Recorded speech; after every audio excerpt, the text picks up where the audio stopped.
Assalamualaikum warahmatullahi wabarakatuh. Kali ini kita belajar memasuki tema 4 subtema 2 tentang gangguan kesehatan pada organ peredaran darah. Pembelajaran 3 untuk kelas 5. Sebelum memulai pembelajaran, alangkah baiknya kita berdoa. Berdoa dimulai. Berdoa selesai. Kita hari ini mendengar percakapan Dayu dan temannya. Hari itu Dayu dan teman-temannya akan melakukan wawancara. Dayu, Edo, dan Lina sepakat untuk berangkat bersama. Mereka juga sepakat bahwa Dayu dan Edo akan menghampiri Lina terlebih dahulu. Kemudian mereka berangkat menuju ke tempat narasumber wawancara. Nah, kata Lina, aku malas, badanku lemas. Bagaimana kalau wawancaranya nanti sore saja? Kata saat malas tak bertenaga, jangan diam seperti patung. Ayo kita berolahraga, bersepeda keliling gunung. Benar, kata Dayu. Ayo kita berangkat menggunakan sepeda, kata Dayu. Setelah itu, saat malas tak bertenaga, jangan diam seperti patung. Ayo kita berolahraga, bersepeda keliling gunung. Ini adalah pantun yang dibacakan oleh Dayu tadi. Identifikasi ciri-ciri pantun. Ciri-ciri pantun yaitu yang pertama baris. Yang satu, saat malas tak bertenaga. Sajaknya A, suku katanya 9. Baris kedua, jangan diam seperti patung. Sajaknya G, suku kata 9. Baris 3 yaitu ayo kita berolahraga, sajaknya A, suku kata 9. Baris 4 bersepeda keliling gunung, sajaknya G, huruf terakhirnya G, suku katanya 9. Sampiran dan isi pantun. Saat malas tak bertenaga, jangan diam seperti patung, itu ialah sampiran ya. Adapun ketiga dan 4, ayo kita berolahraga, bersepeda keliling gunung, itu ialah isinya pantun.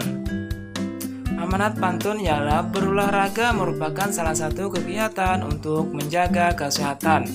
Olahraga dapat dilakukan dengan berbagai macam cara, misalnya dengan bersepeda. Nah, ini ada contohnya, Lani, Edo, dan Lina dia bersepeda. Dayu, Edo, dan Lina mereka berangkat melakukan wawancara menggunakan sepeda. Mereka membutuhkan waktu setengah jam untuk mencapai ke tempat wawancara tersebut. Setelah sampai, Dayu, Edo, dan Lina sampai di rumah narasumber. Mereka wawancara. Mereka akan mewawancarai Pak Damar. Pak Damar merupakan pengusaha sandal kesehatan. Dari hasil wawancara tersebut, Pak Damar merupakan pengusaha sandal refleksi. Pak Damar memproduksi sandal yang dapat digunakan untuk melancarkan peredaran darah. Sandal refleksi buatan Pak Damar terbuat dari kayu. Kayu tersebut diperoleh dari daerah sekitar tempat tinggalnya. Pak Damar hanya membeli kayu berkualitas. Namun demikian, Pak Damar selalu menyarankan kepada pemasok kayu untuk melakukan reboisasi setelah penebangan. Dengan reboisasi, hutan menjadi tidak gundul dan hasil reboisasi beberapa tahun kemudian dapat dimanfaatkan lagi. Di antaranya, pohon dapat ditebang dan kayunya dapat digunakan lagi. Tenaga kerja di pabrik Pak Damar juga berasal dari warga di sekitar tempat tinggalnya. Sebelumnya, mereka diberi pelatihan terlebih dahulu oleh Pak Damar. Bahkan kini, beberapa tenaga kerja Pak Damar telah membuat usaha sendiri. Pak Damar kemudian menjadikan mereka sebagai mitra kerja untuk memenuhi permintaan pasar yang semakin meningkat. Identifikasilah interaksi manusia dan lingkungan pada bacaan di atas. Pak Damar memanfaatkan kayu dari daerah sekitar tempat tinggalnya untuk dijadikan sebagai bahan pembuatan sandal refleksi. Pak Damar juga memperdayakan masyarakat sekitar sebagai tenaga kerjanya. Bagaimana pengaruh interaksi manusia terhadap lingkungan? Bagaimana masyarakat dalam bacaan di atas? Jelaskan. Ini terbagi ada 3 ya. Terbukanya lapangan kerja bagi masyarakat, meningkatkan kesejahteraan masyarakat, bermanfaatkan hasil sumber daya alam untuk memenuhi kebutuhan masyarakat sekitar.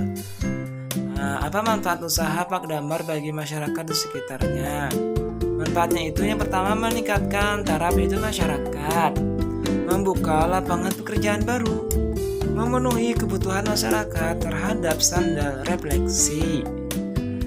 Apa yang dilakukan Pak Damar untuk mengurangi kerusakan lingkungan akibat usahanya? Nah, di sini Pak Damar mengurangi kerusakan lingkungan akibat usahanya itu. Untuk mengurangi kerusakan lingkungan, Pak Damar selalu memberikan saran kepada pemasok kayu untuk melakukan reboisasi agar hutan yang ditebang tidak gundul lagi dan ditanam kembali. Apakah terdapat hubungan ketergantungan dalam bacaan di atas? Dari bacaan di atas terdapat hubungan ketergantungan. Hubungan itu terjadi antara Pak Damar dengan pemasok kayu serta hubungan Pak Damar dengan masyarakat sekitar yang saling membutuhkan. Nah, ini kita ada pemilihan ketua RW. Sore itu, dusun tempat Dayu tinggal akan mengadakan pemilihan ketua RW. Sebelum acara dimulai, Dayu membantu untuk mempersiapkan tempat pemilihan. Dayu membantu memberi alas di setiap meja. Dayu menyapu lantai ruangan tempat pemilihannya. Dayu juga membantu mempersiapkan makanan dan minuman untuk panitia pemilihan tersebut. Peran serta dalam pemilihan ketua RW itu terbagi 4. Turut serta dalam gotong royong menyiapkan tempat pemungutan suara. Yang kedua, mengamati jalannya pemilihan ketua RW. Dan yang ketiga, membantu para ibu menyiapkan makanan.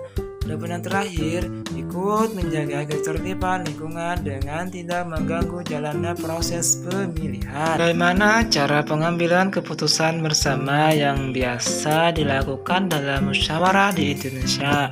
Yaitu dalam masyarakat di Indonesia, pengambilan keputusan bersama dilakukan melalui musyawarah.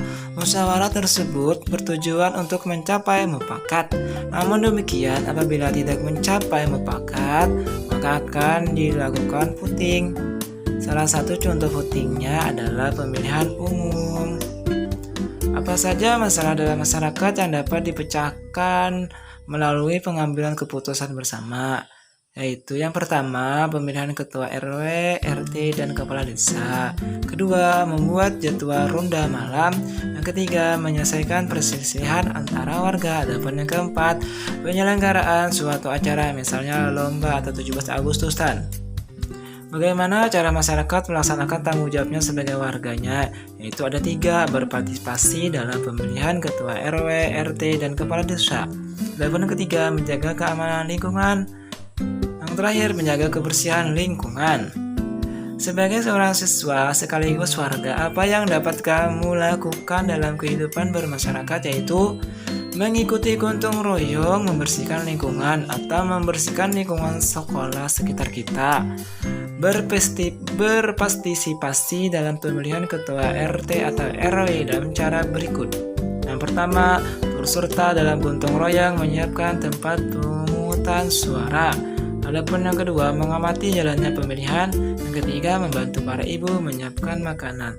Sekian pembelajaran pada hari ini. Wabillahi taufiq wal hidayah. Wassalamualaikum warahmatullahi wabarakatuh.